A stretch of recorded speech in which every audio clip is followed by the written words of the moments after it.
Hi, Arron Chambers here. Welcome to episode 16 of Enjoy the Journey with Arron Chambers.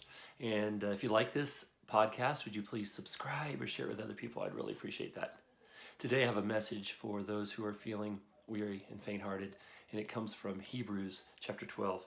Therefore, since we are surrounded by so great a cloud of witnesses, let us also lay aside every weight and sin which clings so closely, and let us run with endurance the race that is set before us, looking to Jesus, the founder and perfecter of our faith, who for the joy that was set before him endured the cross, despising the shame, and is seated at the right hand of the throne of God.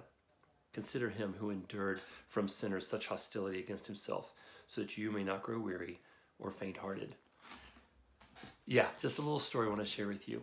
And it begins with what happened when a little boy was in a sandbox and he encountered a rock that he felt too weary and faint-hearted to move.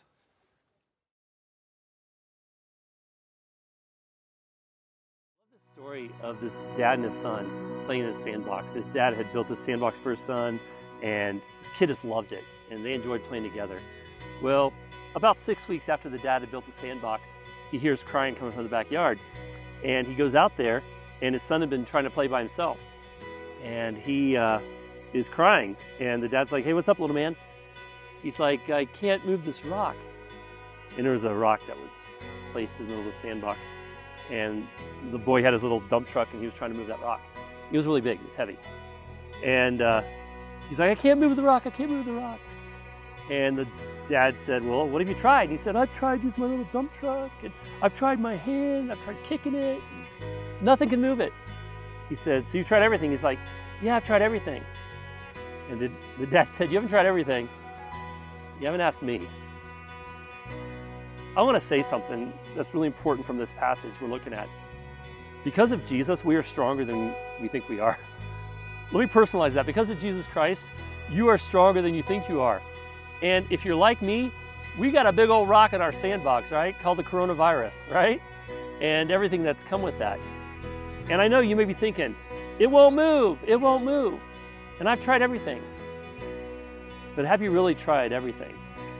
Have you considered Jesus? Here's the thing, during this crisis, there's so much on us and so many burdens that we just feel like we can't move. Like, I don't know what's going on in your life, but I know that people are dealing with financial problems, obviously health problems, fear, anxiety, depression, just all kinds of things that come from being isolated and insulated and under quarantine. And you may feel like you've tried everything. You may feel like you cannot bear the weight that you are being called to bear. I know God, and here's what I know about God. He says a lot of things in the Bible, but you know what he never says?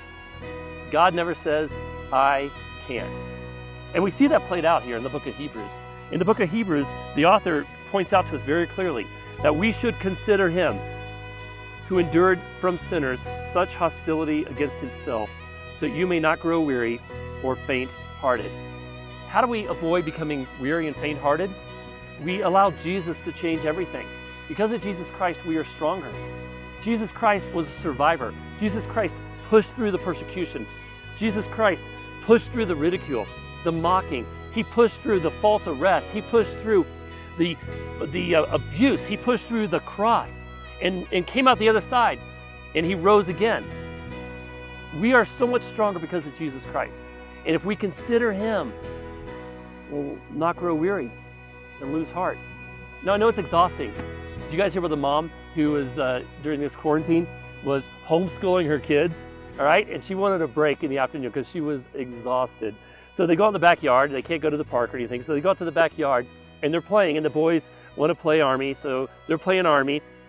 And one little boy gets his finger, and he shoots his mom, and she falls down on the grass, and she just lays there. And the game goes on without her. And one of the neighbors who's under, shut down, sheltering, he is looking out his window and he sees his neighbor. She's laying there in the backyard, and he's really interested. And then eventually he becomes really concerned. And so he goes back to his backyard, and knowing he can't get close to her, he yells through the fence, "Hey, Margaret, are you okay?" And she said, "Shh, be quiet. This is the first chance I've had today to rest." And you may need some rest, all right? We are all going through this together, right? You may feel weary and faint-hearted, but I need you to know what the author of Hebrews wants us to know. that we should consider Jesus Christ. And if we consider Jesus Christ, we'll understand that he changes everything and makes us stronger than we could ever imagine.